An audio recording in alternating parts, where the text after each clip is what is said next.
Nella definizione appena data di divisione è importante fare le seguenti osservazioni.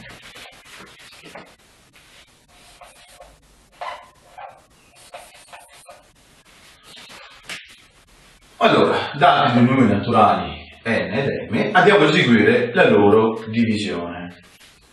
Se abbiamo n diverso da 0 e m uguale a 0, questa divisione è impossibile.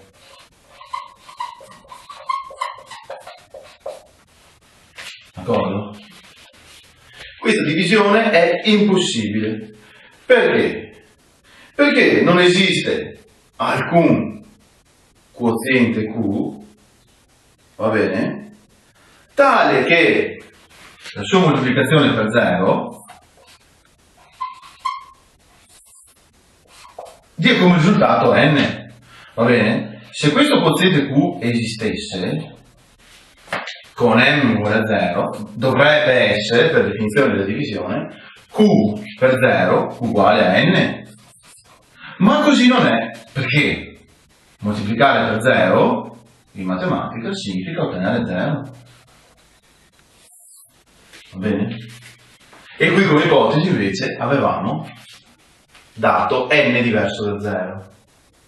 Quindi non esiste in questo caso, se n diverso da 0 ed m uguale a 0, e eseguiamo la divisione n diviso m, non esiste alcun quoziente q che moltiplicato per 0 mi dà un valore diverso da 0. D'accordo? Va bene? Ecco perché la divisione è impossibile, proprio perché q per 0 non dà n diverso da 0, ma dà proprio 0. Invece, nel caso in cui abbiamo una divisione n per m con n uguale a 0 ed m uguale a 0, la nostra divisione diventa indeterminata.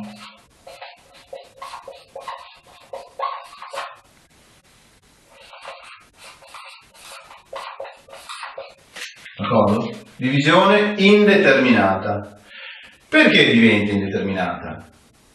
Perché se noi andiamo ad applicare la definizione di divisione, va bene, dovremmo ottenere un quoziente Q che moltiplicato per m, cioè per 0, dà proprio come risultato n, cioè 0. Scusate, ma 6 per 0, 0, 7 per 0, 0, 15 per 0, 0. Infiniti numeri moltiplicati per 0 danno come risultato 0. Ecco perché questa divisione è indeterminata. Non si determina in modo univoco il valore di Q in questo caso. Tutti i quozienti potrebbero andare bene. D'accordo? Il quoziente Q può assumere infiniti valori. Perché? Perché ogni valore di Q moltiplicato per 0 dà come risultato proprio il valore del dividendo n, cioè n uguale a 0. Quindi distinguiamo bene questi due casi. Caso di divisione impossibile, n diverso da 0, m uguale a 0. Caso di divisione indeterminata, n uguale a 0, m uguale a 0. D'accordo? Detto questo, andiamo a dare la definizione divisione con quoziente e con resto. Va bene? Prima di dare la definizione qua andiamo a mettere la formula. Quindi una divisione non esatta tra n ed m, dove si ottiene un quoziente q e un resto diverso da 0, r, va bene, è così definita. Dati due numeri naturali n ed m, con m diverso da 0, ecco, mi raccomando, qua ci svincoliamo dagli esempi precedenti, si dice quoziente tra n ed m il più grande numero naturale Q, vedete, che moltiplicato per m dà un numero minore o uguale a n, cioè in questo caso abbiamo Q per m non è più uguale ad n, ma è minore o uguale a n, cioè questo valore è più piccolo di n, d'accordo? Qual è la differenza tra questi due valori? La differenza è proprio R. Perché? Perché Q per m più R, va bene, è proprio uguale al dividendo n, va bene? Quindi il resto R lo si può esprimere come differenza, se portiamo di là Q per m, tra il dividendo n e la moltiplicazione tra il quoziente e il divisore. Ok? Quindi ripetiamo un attimo la definizione. Dati due numeri naturali n ed m, con m diverso da 0 si dice quoziente tra n ed m, il più grande numero naturale q che moltiplicato per m dà un numero minore o uguale ad n, proprio per questo motivo. Si dice quindi il resto della divisione tra n ed m, la differenza, eccolo lì R, tra il dividendo n e il prodotto tra il divisore m e il quoziente q. Ok? Quindi il resto è così definito, va bene? Un esempio numerico: 7 diviso 2, cosa è uguale a 3 con resto R uguale a 1, va bene? Quindi 3 è il più alto quoziente che si può quindi ottenere da questa divisione, ok? Divisione in cui otteniamo che 3 per 2, guardate, è minore di 7. Va bene? La differenza tra 7 e 3 per 2 mi dà proprio il resto R, quindi R uguale a 7, va bene, meno 3 per 2, sfruttando questa formula, che è uguale proprio a 1. Ecco cosa vuol dire, ecco cosa significa questa divisione, questa definizione di divisione con quoziente con resto, va bene?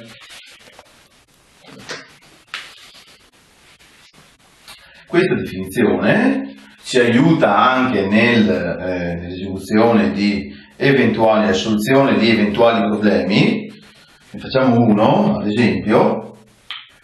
Dobbiamo raggruppare 238 corsisti di moto in classi da 20. Quindi abbiamo 238 corsisti di moto, un corso di moto, quindi da raggruppare in classi di 20. Va bene? Quante classi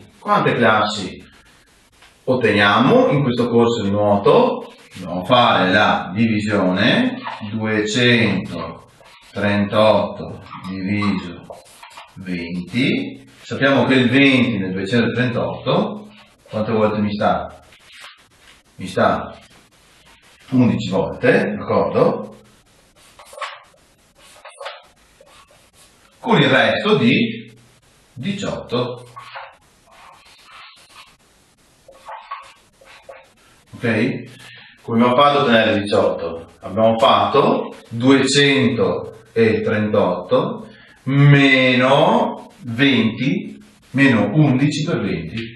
D'accordo? 11 per 20 fa 220, 238 meno 220 fa proprio 18. Otterremo quindi 11 classi da 20 e una classe da 18 corsisti. D'accordo?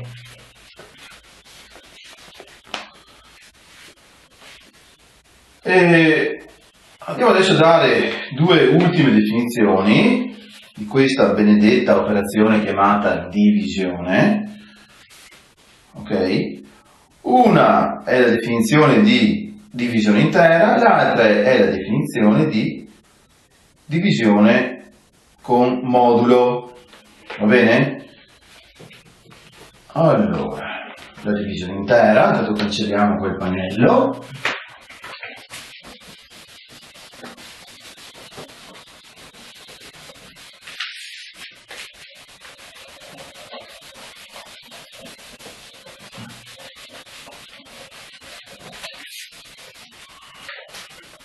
Perfetto.